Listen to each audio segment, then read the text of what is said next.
está con nosotros el expresidente del Colegio Nacional de Abogados, Juan Carlos Araúz. Don Juan Carlos Araúz, ¿cómo está usted? Gracias, un saludo a todos y buenos días para los que nos escuchan y nos ven a través de las pantallas de Shock. Le agradezco mucho que nos esté esperando ahí hace unos minutos.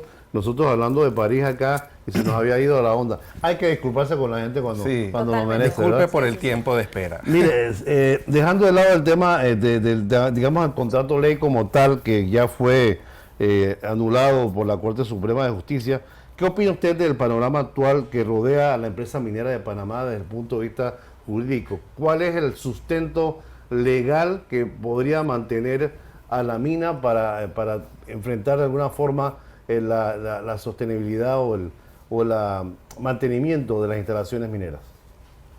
Claro, desde que comenzó el problema del contrato minero, yo he sido una de las voces disidentes a las mayorías en el sentido que yo no advierto que la República de Panamá como Estado tenga una posición de fortaleza, en el sentido de que el origen de estas inversiones tiene un origen institucional, es decir, siempre me he referido a que desde el momento en el que inicia la molienda del cobre, quien estuvo presente en ese acto fue el presidente Varela, en la sede de la mina, en el área de explotación. Y en ese día que se generó esa inversión, el Ministerio de Relaciones Exteriores y toda la publicidad estatal hizo una serie de publicaciones donde se relataba el origen, por ejemplo, de las inversiones coreanas que llegaron a la mina. Y el presidente Varela, en sus palabras que están allí en ese comunicado de ese día, relata que él, siendo ministro de Relaciones Exteriores, viaja a Corea a promover la inversión en Panamá en la mina y que luego, siendo presidente, él se compromete a modificar la legislación para que las empresas coreanas pudieran ser parte del conglomerado que formaba, que constituye Minera Panamá. Esa realidad advierte lo siguiente: las inversiones que se realizaron en la mina son inversiones promovidas institucionalmente por el Estado. Y eso trae una serie de compromisos que es donde nos hemos perdido en el camino, en toda la tribulación de los temas que se han ido planteando a raíz de esta controversia. Pero yo quiero hacer referencia es a la causa primaria del posible conflicto. Es decir, cuando a alguien se le genera aliento y se le genera confianza y usted luego no le cumple, obviamente usted lo que va a provocar es una reacción de que alguien busca defenderse y en este caso es buscar recuperar su patrimonio. Si nosotros advertimos entonces que si el Estado panameño es quien comparece a buscar las inversiones y a promover seguridad jurídica, es el Estado panameño el que de alguna manera tenía que generar los instrumentos necesarios para dar estabilidad y dar piso a esas inversiones.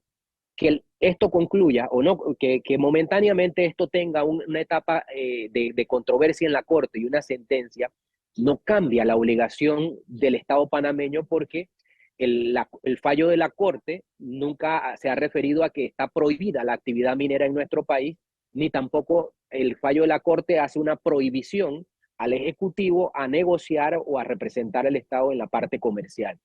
Ese hecho real nos advierte entonces lo siguiente: los anuncios de posibles litigios tienen que tener por parte de toda la población y obviamente los que dirigen el Estado tienen que tener la siguiente convicción: siempre va a ser necesario que primero analicemos qué incumplí yo, es decir, para luego saber si yo puedo enfrentarme a una controversia o meterme a un litigio. Entonces, cuando se anuncian posibles litigios, la primera revisión que todos debemos hacer es si Panamá cumplió o no cumplió su obligación, en este caso de generar estabilidad a la inversión que promovía, y si esa obligación todavía está inconclusa y si pudiera ser reparada.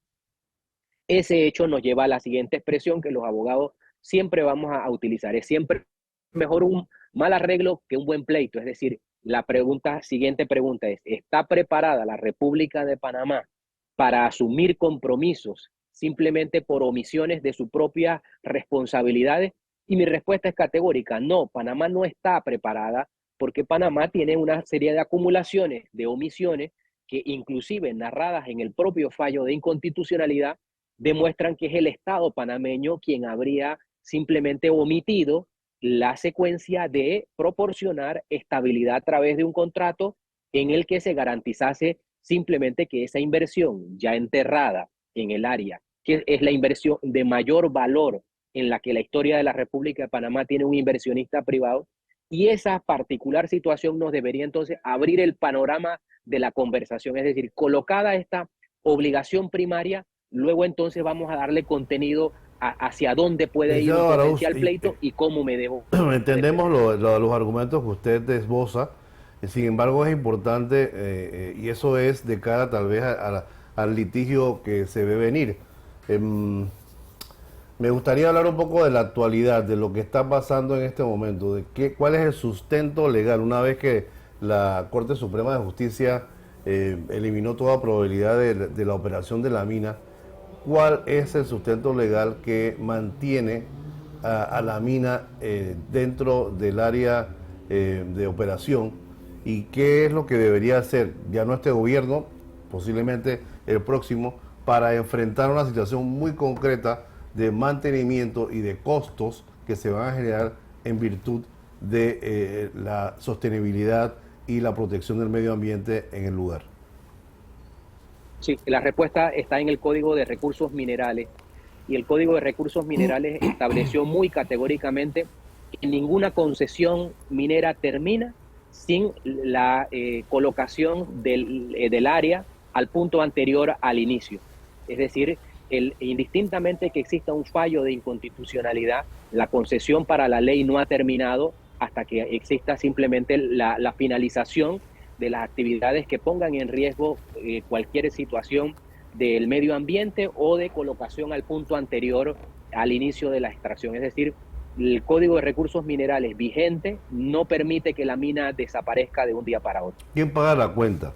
La inversión que hay que hacer ahí para poder hacer lo que ellos llaman el mantenimiento, la estabilización de los productos que están ahí, inclusive hay un tema de un producto terminado que está también digamos, que se puede estar perdiendo. Que se puede estar perdiendo, puede estar también convirtiéndose en un reto para el medio ambiente. Sí. ¿Quién paga la cuenta? Mientras tanto tenemos un gobierno que estuvo involucrado directamente con todo este tema, aparentemente está desplazando la carga hacia el próximo gobierno que venga.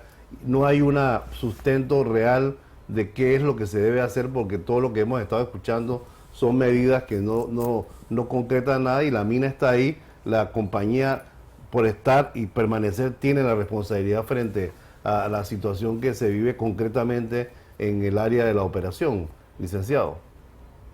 Sí, bueno, es un tema de buena fe. En este momento es un tema de buena fe porque obviamente si la empresa minera entiende que su situación con el Estado panameño no ha terminado, en el sentido de que obviamente nadie entierra su dinero para olvidarse y decir, bueno, me echaron y me voy. Es decir, aquí todavía hay una conversación pendiente. Se entiende obviamente que hay un tema político en la coyuntura, estamos en las elecciones, una masa importante de la población manifestó un rechazo, y en este momento electoral difícilmente los políticos van a asumir decisiones tan llanas como las que estoy planteando. Sin embargo, es una realidad que gane quien gane las elecciones presidenciales, tiene que afrontar el problema de la mina desde el punto de vista de que este país, que es un país pobre, necesita recursos, y que a corto tiempo hay que poner a producir, porque el presupuesto del Estado no se sabe cómo alcanzará las sumas que se requieren para cubrir todos los gastos de este país, y obviamente no se puede seguir pidiendo dinero a la forma en la que se está llevando hoy día es crédito, y eso nos hace entonces poner de contexto que el punto de partida ahora es que la buena fe determina que la empresa minera tratará de mantener una relación institucional. Sin embargo, los recursos obviamente son finitos. Si usted no produce dinero, no puede gastar. Por lo tanto, sí. No, en ese sentido, por ejemplo, la empresa ha pedido que se comercialice el cobre para sufragar parte de los gastos que conlleva el cierre de esta mina. ¿Quién debe comercializarlo? ¿La empresa o es el Estado? El Código de Recursos Minerales inclusive da la respuesta muy categórica. Ese concentrado de cobre que se encuentra almacenado de hace varios meses allí en esas instalaciones le pertenece a la empresa minera y así lo estableció la ley. Porque también debemos poner en contexto que el concentrado de cobre no es una roca que usted trae y coloca en un almacenamiento. Ese concentrado de cobre es un producto que sufrió un procesamiento y una alteración para tener esa materia prima final.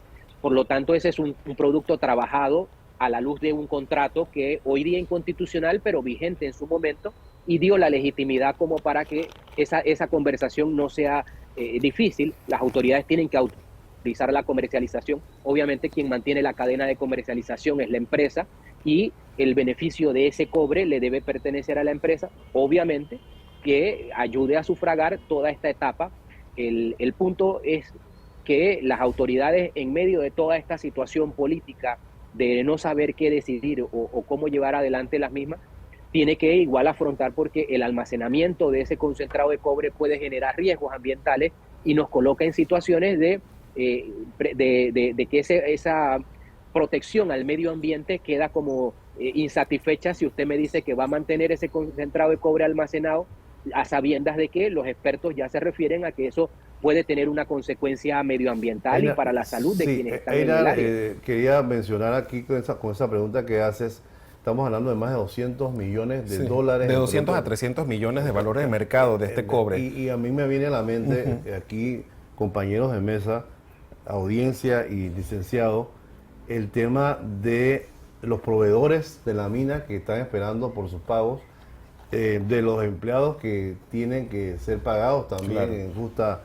dimensión. Y el plan de cierre cuesta de 15 a 20 millones mensuales. Por mes. Estamos hablando de mucho dinero y ya el gobierno como tal dijo esos 500 millones que había recibido en medio de la crisis ya los metió en el erario público, lo que quiere decir que ya están dentro de los gastos del Estado, claro. Y lo que hay ahí es ese dinero que aparentemente puede resolver como que muchas cosas, obviamente conversando el gobierno, si nos están gobernando de verdad actualmente, y la mina para ver cómo se solucionan muchos temas. Licenciado Arauz. Sí, eso me lleva también a una reflexión que los abogados normalmente hacemos a diario, es la siguiente. Muchas veces nosotros recibimos a personas que llegan con la disposición de interponer un pleito y vehementemente nos manifiestan las causas, el origen, todo lo que ocurrió. Y luego cuando se llega a la parte en la que un abogado le dice al cliente, bueno, este pleito va a tener un costo de tanto, inmediatamente la actitud del que consulta cambia y dice, bueno, pero es que el conflicto yo lo puedo resolver hablando con mi vecino, puedo resolverlo en una situación amigable, no necesito ir a un pleito. Es decir, nosotros como sociedad creemos que esto se puede resolver con un pleito y que tenemos una fórmula de lograr un objetivo, y aquí vienen entonces las realidades que hay que poner muy llanamente. Es decir, la República de Panamá debe saber que haberse metido en este asunto implica consecuencias graves, y en el sentido de los costos y el cese abrupto que pudo existir un momento, podría tener consecuencias más graves aún si esto no finaliza en un diálogo. Es decir, yo siempre voy a poner en el contexto de que esto necesita una conversación con mucha madurez, lejos de lo que ocurrió en los meses de octubre y noviembre, y con la serenidad suficiente de cuál es la ruta, en el sentido de que esa mina que estaba produciendo recursos importantes para el país deja un hueco financiero, pero adicional produce otras consecuencias de gravedad. Es decir, para la República de Panamá debería ser importante que esa conversación pueda allanarse en el sentido de generar riqueza, disminuir riesgos y obviamente garantizar productividad, porque cuando usted plantea el tema de los trabajadores, también hay que agregarle, por ejemplo, toda esa área geográfica en la que simplemente tenía auge a partir del desarrollo de la mina y que va a ir deprimiéndose, que va a ir colocándose en una situación de abandono. Es decir, las autoridades políticas deben saber que hay que dar respuesta, y esa respuesta no es otra cosa que poner a producir esa mina. Es importante. Yo por eso planteo que el tema del contrato minero puede redefinirse, puede buscar nuevos enfoques, pero hablar que concluyó el tema minero, yo no lo veo como una realidad objetiva. En esa línea, el candidato por la libre postulación, Melitón Sánchez, fue el único que realmente puso el punto sobre las IES el día de del debate y aparentemente pues los otros candidatos en general y ahí pudieran estar de acuerdo desde el punto de vista político de no tocar un tema sensible hasta que no llegue el momento de abordarlo. Sin embargo, es evidente y todos los sectores económicos y que tienen algo que decir sobre estos temas aparentemente apuntan a una especie de conversación para lograr enfrentar el tema minero. Licenciado Araúz, para ir terminando y brevemente, ¿usted piensa que los candidatos efectivamente no están abordando este tema debido a una situación de opinión pública, política frente a las elecciones y todos van a apuntar finalmente como nuevo gobierno a tratar de resolver este tema como los otros a los que se van a ir a ver abocados, como el tema del seguro social y demás? Sí, yo pienso que hay un juego de hipocresía en el camino. Sensatamente no hay forma en la que el Estado panameño pueda simplemente concluir este tema y tirar la llave. Es decir, todos se verán quien gane las elecciones se verá obligado a tener una conversación en fría, a medir los riesgos de esas demandas altísimas que el Estado panameño podría tener, a mirar el origen de las obligaciones y a llegar a las conclusiones muy categóricas. Es el Estado panameño el que ha incumplido deberes simplemente por la forma en la que se genera esa inversión y los tratados de inversión y protección que existen ya firmados por Panamá.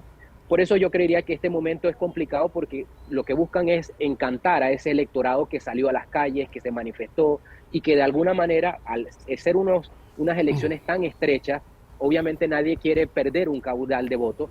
Yo coincido con la opinión de Melitón Arrocha en el sentido de que esto con objetividad debe producir riqueza y que la madurez y sensatez debe colocar que las autoridades no pretendan rehuir esta conversación porque deberían inclusive facilitar todos los candidatos con una conversación llana. En este sentido, que quien gane traiga rápidamente un auge económico porque este país necesita que ese tema se resuelva antes que concluya el 2024, porque en septiembre, octubre, el nuevo presupuesto debe volver a incluir sumas que hoy día ya no existen. Entonces, es un tema de mucha sensatez. Muy bien, licenciado Juan Carlos Araúz, expresidente del Colegio Nacional de Abogados, quien nos ha dado sus opiniones acerca de la situación que estamos enfrentando con la minera y el reto que tiene Panamá.